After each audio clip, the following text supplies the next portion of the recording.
Alright, welcome back, Maniacs. So today we're going to do, apparently I'm doing a lot of things differently here lately, but today we're going to get real because we are facing some tough times ahead. And I didn't realize how tough they were going to be until I watched a video last night. And um, I don't want to say, all hope is lost, as it were. But to me, I'm feeling pretty nervous and pretty not optimistic about the future of vaping in general. Um, and the thing is it won't affect me personally, other than I'll make a little bit less money. Um, and I've heard people talk in the past about, you can't think like that. You can't think, well, I'm ready for the vape apocalypse. Fuck everybody else. Um, so I really do try not to think like that. But at this point, unless something drastic happens, unless some people get off their asses, unless some people say stuff, I'm not feeling good about where we're headed. So let's go ahead and dive into kind of what my thoughts on this are, and you know as I say in all my videos, my opinions are just that. They're my opinions, and I could be wrong. Um, and I welcome a different point of view. But this is kind of the way I'm seeing how all this is going to play out. And so we'll just kind of, and I don't expect that a lot of people are going to see this anyway, because I have a relatively small channel. But it's still something I want to put out there. I put a video out, oh shit, it's like 4 or 5 years ago, and um, most of it turned out to be right. And kind of looking at the state of the vaping situation and all that other stuff, and where we'd be today, and wow. So, one, I'm not claiming you Nostradamus or anything like that, people.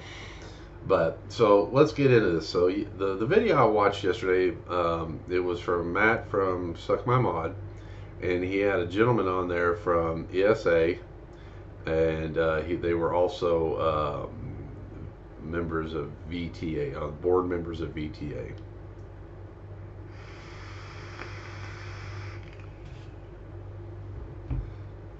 And they were talking about the deeming regulations coming up, and basically the number one thing on everybody's mind is the PMTA. I think that's what it is, pre-market tobacco analysis or something like that. Or basically what it is you have to put your product, if you make a vaping product. If you make a vaping product, every vaping product you make has to go through this approval process. So, what do I have multiples of here? Do I have any multiples of stuff? Well, let's say, okay, so it's, if you make RTAs, if you make boxes, each one of these items would have to go through the PMTA. And these happen to be from the same company, so boom, they would have to go through this process. And part of the confusion, what a lot of people have, is nobody knows how much it's going to cost. If it was only like $100 per product, or even $500 per product, I don't think people give a damn. I really don't. I don't think it'd be that big a deal. That's the price of doing business. You know what I mean? When you build a house, you got to go get a building permit. You know, that costs you, you know, however many hundreds of dollars. But that's part of the price of doing business. And it's also a reasonable, you know, a reasonable amount to charge for. Let's take it even on the outside. Let's say that it cost $5,000 to get a building permit for a $200,000 home. Well, that kind of makes sense. Well, it doesn't make sense, but that is a reasonable number. Okay, you know that may, you know, you got a $200,000 house here. It costs you $5,000 to build it. That seems okay. I can, you know, I can't get too pissed about it. I don't like it, but I'm, you know, it is what it is. They're talking, and even the lowest number I've ever heard is 300,000. This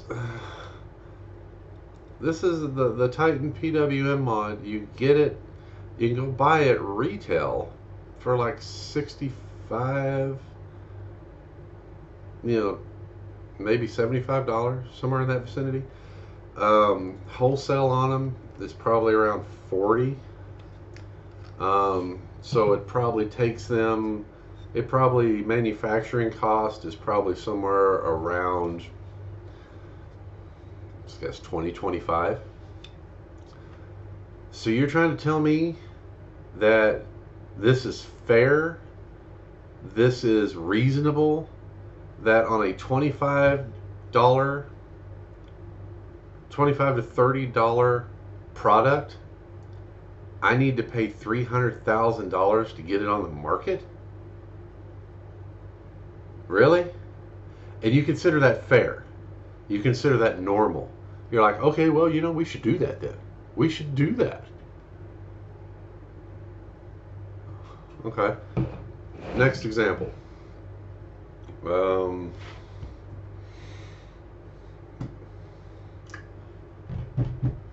sorry, I don't have anybody else's juice. I only have mine. What I try to do is I try to keep this YouTube channel completely separate from my regular life. Something I learned from Vaping with Twisted 420 is that people are assholes, and if they don't like what you say, they'll, you know, because, you know, Vaping with Twisted 420, this is his character, this is his persona, this is his screen presence, this is not who he is. You know what I mean? I hope, God, I hope he doesn't act like that in real life. But the point is what I say between you and me right here on this screen is all it is. My personal life is none of your business. Your personal life is none of my business.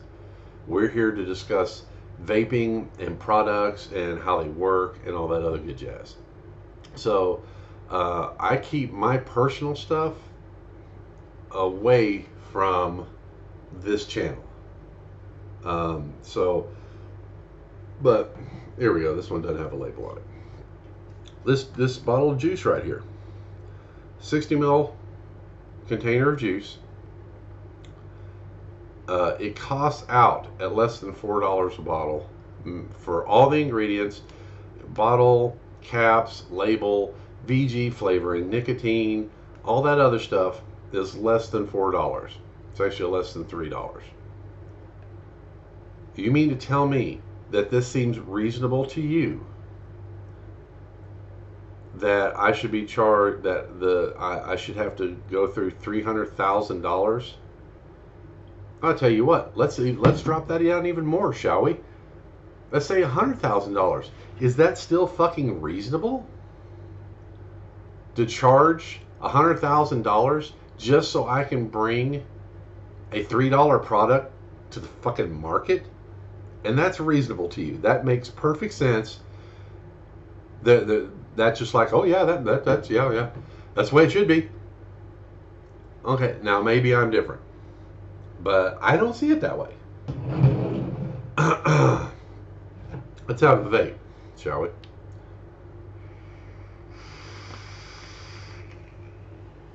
So, I was watching Matt was talking about mod, and he had that old boy on from EAS and VCT. And apparently, EAS is a company.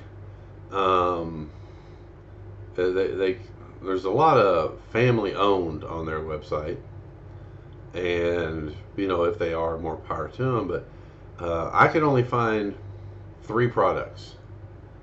I found a little pod system that I've actually seen an infomercial on at 3 o'clock in the morning on USA. And I thought, my God, what a piece of shit. Well, they're the ones who make it. This was like 6 months ago. So I thought that was funny. Then they make some e-liquid, and then they make a CBD product. And I'm not going to go into the CBD stuff right now. Spoiler alert: I'm not convinced, but we're not. I'm not here to talk about CBD crap. So, um, so that they make three distinct products, and there may be several juices under the juice line and whatnot like that. But this gentleman was talking like, well, they've put back $20 million to run it through the PMTA process, which will include fees, all the other stuff that they're going to expect you to do, and $20 million. That's probably closer to 30 million when you get done with it, depending on the number that comes back from the FDA. And that seemed reasonable to him. He was cool with that. Matter of fact, he thought the PMTA and all that other stuff was reasonable. It's a reasonable thing to have to do. And while I am a proponent of regulation in this industry, um, not that kind. Not that kind. That's they're putting us through the process for tobacco, for cigarettes, is what they're doing. Basically, the entire process of getting your vape product to market is the same as getting a cigarette to market. Um, Now they put all these laws and all these things in the way, this regulation, originally because it wasn't there to begin with, obviously. Um, but they put these in place to discourage other tobacco manufacturers to introduce cigarettes on the market, and basically it's just a tax on the cigarette corporations, on the tobacco corporations. It was we're going to try to make life as hard for you as we possibly can. You make billions of dollars, so we're going to try to get some of that. That's not what vaping is. Um, Going back to the example of this roughly $30 to produce thing, I mean, how many would you have to sell to make your money back? If they were to keep the same price, and they're not going to, well, they're not going to. So we're just talking hypothetically right now. How many of these would they have to sell to get their money back from the PMTA? If at the very minimum it's $300,000. There's estimates that it can be up to $3 million. I'm doing the conservative side here because I can't imagine the other. I'm sorry. My brain just doesn't work like that. I mean, I can't imagine paying $3 million to get this to fucking market. And if that seems reasonable to you, maybe this is not the video for you. If you think that it's reasonable for me to pay $3 million to get this on the market, is reasonable, then yeah, you're watching the wrong fucking channel. You're living the wrong fucking life. Um, let's have a drink, shall we? Oh, Father's Day gift. So that's where we're at now. But so watching that video last night, um, it kind of it bummed me out, man. It's one thing if we as an industry are like, fuck this. No, this ain't happening. No. But as soon as one person crosses that picket line and says, oh, well, that sounds okay, and we've got the money to do it. Well, one, let's use that high number again, if we can. The little pod system that they have. There's no fucking way, people, that they've sold $3 million worth. It's a little piece of shit, man. It looks a lot like the Penguin. And that thing was universally reviewed beautifully. Everybody loved the fucking Penguin. Was it iJoy? Someone like that? This thing has never been reviewed. It's never been in a vape store. It's been on an infomercial. There's no way they've sold $3 million worth. How do they get the money? It obviously is not from that pod system. Could they have made $20 million, $30 million, $40 million on their juice? Oh shit, if I'd heard of it, I may have. You know, it's possible. But I've been working in a vape store for 4 years. Been vaping for 5. I've never heard of them. I go to vape stores all the time. In my real job, I have the ability to travel, you know, all over Missouri. And everywhere I go, I stop in a vape store. I ain't seen their shit. The CBD stuff is brand new. Well, not really. It's been around for a little while. I get that. But it really hasn't really crazed as it has in the last year, year and a half. Where do they got $20 million in profits to keep their products going? I'd like to see those fucking numbers.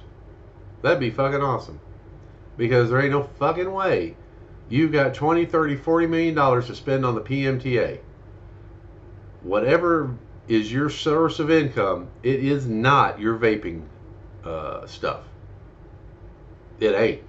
There's no way. So, but they're okay with it. They're okay. We've already put the money back. We've already been in discussions with the FDA, you know, on, you know, the Division of Sciences and stuff like this, and, you know, trying to work on reasonable regulation. 3 million is not freaking reasonable. And the thing is, and I'm not going to say a damn thing negative about Matt. I think he's probably one of the better reviewers out there, one of the better just people out there. And he didn't say anything. And I can understand that is, you know, he's got to, you know, check his thought process at the door and make sure he doesn't say anything out the way. You know, this is his guest on his show. But he didn't say nothing. He didn't go, well, don't you think that maybe that's a little unreasonable, or don't you think we might not want to do that, or, you know, what? He didn't say anything, and I'm not knocking him at all for that. I'm just saying we're to take the words of this lawyer dude, because I looked it up, and he's like the legal counsel for this company, a VP, a legal counsel, whatever. And so obviously he's a lawyer. So he went to school, so he's not, he's obviously a smart fella. But for some reason, he equates $3 million is okie dokie. Okay, let's take that number. Let's stop with the 3 million bullshit. 300,000 is okie dokie. 100,000 is okay. I mean, I don't know how y'all were brought up, but I come from humble beginnings, man. And no, those amounts of money are not okay. Not even a little bit. And to pretend otherwise is bullshit. And I don't give a shit if you're Candy King. I don't give a shit if you're the people who make freaking lemon twist. The whole twist line and shit. I don't care if you're lost fucking art. I don't care who you are. If you say, well, that seems reasonable, then you don't fucking get it. That you're allowing and that you're going to allow them to equate you with tobacco and make you run through the same damn hoops as tobacco would be the same as justifying, well, a car and a horse, they both get you places. So you know what? Horse, you gotta have a fucking seatbelt. I gotta see an airbag on the back of that fucking horse's head. I gotta see anti-lock brakes on the fucking hooves. You be cool with that? If you're cool with it, you do you, boo. There does need to be some regulation, but it needs to be regulation that meets the product. One of the things that really pisses me off about the larger corporations that will say that it's okay, we can pay that amount of money because we make that amount of money. Where did you come from? How did you start? Did you buy your 100,000 square foot facility? You just went and bought it and decided you're making juice. Is that how your process happened? Probably not. You probably mixed some up in your house. A couple friends liked it. You started making some. Then you just built your way up incrementally until you got that 100,000 square foot facility. You didn't start there. Nobody starts there. If you do start there, then I question your motives. I do. I question them. I started making juice as a company because I didn't like what was out there. It all tastes very chemically to me. It had a very chemical taste to it. So I made something that I liked. And then once again, people wanted to buy it from me. So, do I have a 100,000 square foot facility? No, I don't. No, I don't. But I tell you what, I'm never going to fucking get one because I can't afford 300,000 fucking dollars per fucking flavor, per fucking strength.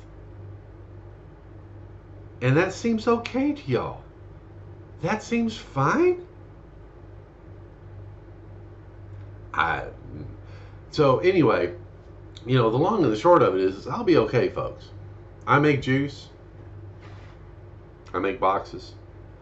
I got more RDAs than you can shake a stick at. I sell RDAs. I have a website. I've got what? Shit. Probably better than 100, 150 addies sitting up there. I'm going to be good. But everybody else is fucked. And that's not fucking cool. And that we're okay with allowing this to happen. Oh, well, and it seems to me, maybe I'm wrong here, but it seems to me that the prevailing theory is, yeah, we need some sort of regulation. Like what I just got done saying. But ain't nobody coming up with nothing. And I can't come up with nothing. I'm not allowed to. I'm nobody. I'm an idiot sitting in my office in fucking Missouri. Ain't nobody fucking listening to me. I got 106 subscribers. Ain't nobody listening to me. Hey, Grim, come up with some regulations. Hey, Basardo, come up with some regulations. Hey, Dimitri, you're pretty loud. Come up with some fucking regulations. Somebody come up with something. Because ain't nobody listening to me. And if we're going to listen to these people who don't know what vaping is, who don't care about vaping, and have no interest in providing regulation that is specific to this industry, then we're done. We're done. The long and the short of it is you have 120 days, 10 months, or about a year. And then we're done. Because if you can afford the PMTA, you're in the minority. And I told you earlier, they're not going to file it. China doesn't follow the rules. China doesn't follow the FDA's rules and regulations. They're going to keep right on making it because they have a customer base in the UK where they know that vaping is better for you and push it amongst their citizens. They'll sell them there and they'll make their way over here. Make no mistake about it. But they're not going to spend $300,000 to $3 million on a little piece of fucking paper. It's not happening. And if big companies like that ain't going to do it, why the fuck should I? Why? All it's doing is hurting us. It's hurting American businesses. It's hurting American vapors. It's hurting us. And that's the way I see it. I mean, they're not going to pay. And the people who do pay, here's your analogy. There used to be bunches of mom and pop stores in cities all across the world, all across the United States. And then Walmart moved in and killed off all the mom and pop type stores. And now people bitch. Walmart's too big. Walmart's too that or whatnot. Well, they didn't bitch when Walmart first came in. And, you know, you suffer the consequences for that. Guess what? This is Walmart coming in. If you don't bitch, if you don't say nothing, and if you don't do nothing, basically the only people who will be on the market is the ones who can afford to. And do you really think they have your best interest at heart? Do you think they give a shit about you? When's the last time a multi-billion-dollar or multi-million-dollar company you felt really cared about you and what you wanted and how you wanted to do it? Yeah, there you go. Just answer that question in the comments. Tell me the company, the multi-million-dollar company that you feel represents you and understands you as a consumer and as a person. So I think I'm going to wrap this up. It's coming up on 30 minutes worth of video, and I can't believe I'd be hard pressed to believe any motherfucker makes it this far. But I'm concerned. You should be concerned. I'm mad, and you should be pissed as fuck. We'll see you next time.